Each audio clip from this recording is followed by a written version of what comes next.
तमिलनाडु के तिरुवल्लुर जिले में एक सी फूड प्रोसेसिंग फैक्ट्री में अमोनिया गैस लीक होने से बड़ा हादसा हो गया। इस हादसे में कई लोगों की मौत हो गई और दर्जनों मजदूरों को अस्पताल में भर्ती कराया गया। ये मामला पूरे तमिलनाडु में चर्चा का विषय बना हुआ है। हादसे के बाद मुख्यमंत्री सी जोसेफ विजय ने राहत राशि का ऐलान किया है और पूरे मामले की जांच के आदेश दिए हैं। ये हादसा तिरुवल्लुर जिले के पेरियापालयम के पास कनिंगपेर इलाके में स्थित saint Peter and Paul sea food exports नाम की फैक्ट्री में हुआ। इस फैक्ट्री में बड़ी संख्या में मजदूर काम करते थे। इनमें तमिलनाडु के अलावा असम, झारखंड, उड़ीसा और दूसरे राज्यों से आए मजदूर भी शामिल थे। कई मजदूर फैक्ट्री परिसर के अंदर बने कमरों में रहते भी थे। बताया जा रहा है कि फैक्ट्री के कोल्ड स्टोरेज सिस्टम में इस्तेमाल होने वाली अमोनिया गैस अचानक लीक होने लगी। शुरुआत में किसी को समझ नहीं आया कि क्या हुआ है, लेकिन कुछ ही मिनटों में लोगों को सांस लेने में दिक्कत होने लगी। कई मजदूर बेहोश होकर गिर पड़े। कुछ लोगों को आंखों में जलन और सीने में दर्द की शिकायत हुई।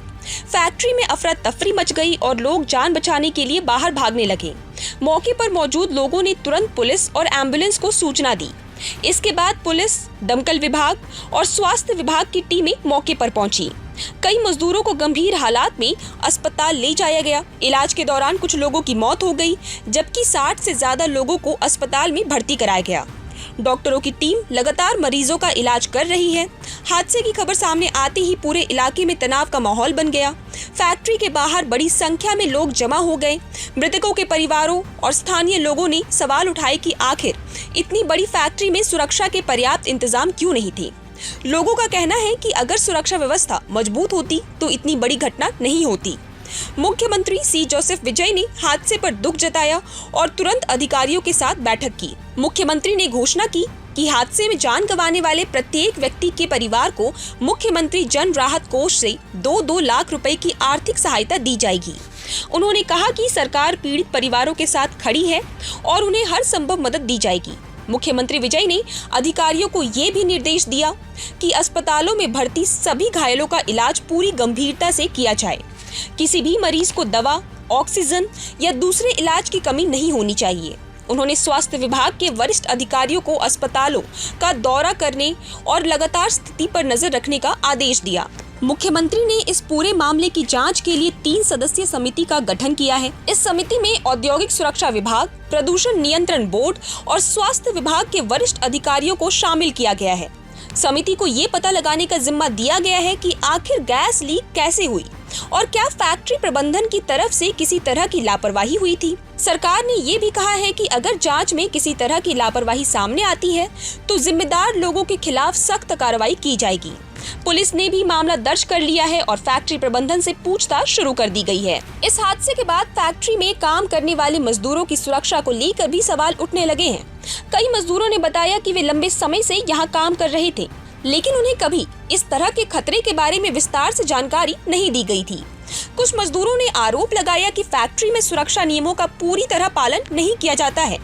स्थानीय लोगों का कहना है कि फैक्ट्री के आसपास आबादी भी है और अगर गैस का असर और ज्यादा फैलता तो बड़ी संख्या में लोग इसकी चपेट में आ सकते थे। इस वजह से आसपास के लोगों में भी डर का माहौल है। विपक्षी दलों ने भी इस मामले को लेकर सरकार और फैक्ट्री प्रबंधन से जवाब मांगा है। कई नेताओं ने कहा कि मजदूरों की सुरक्षा के साथ किसी तरह का समझौता नहीं होना चाहिए। उन्होंने मांग की कि दोषियों के खिलाफ कड़ी कार्रवाई की जाए और भविष्य में ऐसी घटनाओं को रोकने के लिए सख्त नियम बनाए जाएं। विशेषज्ञों का कहना है कि अमोनिया गैस का इस्तेमाल कोल्ड स्टोरेज और सी फूड उद्योग में किया जाता है, लेकिन अगर ये गैस लीक हो जाए तो ये बेहद खतरनाक साबित हो सकती है। इससे सांस लेने में दिक्कत, आंखों में जलन और गंभीर स्थिति में मौत तक हो सकती है। फिलहाल तमिलनाडु सरकार की प्राथमिकता घायलों का इलाज, मृतकों के परिवार को राहत और पूरे मामले की निष्पक्ष जांच है। मुख्यमंत्री सी जोसेफ विजय ने साफ कहा है कि किसी भी दोषी को बख्शा नहीं जाएगा और पीड़ित परिवारों को हर संभव मदद दी जाएगी। अब पूरे राज्य की नजर जांच रिपोर्ट पर है। लोग जानना चाहते हैं कि आखिर यह हादसा कैसे हुआ और क्या इसे रोका जा सकता था। साथ ही लोग ये भी उम्मीद कर रहे हैं कि भविष्य में ऐसी घटनाओं को रोकने के लिए सरकार और उद्योग दोनों सुरक्षा को लेकर और ज्यादा सतर्क होंगे। प्रभातखबर.com, विश्वास वही, रफ्तार नहीं।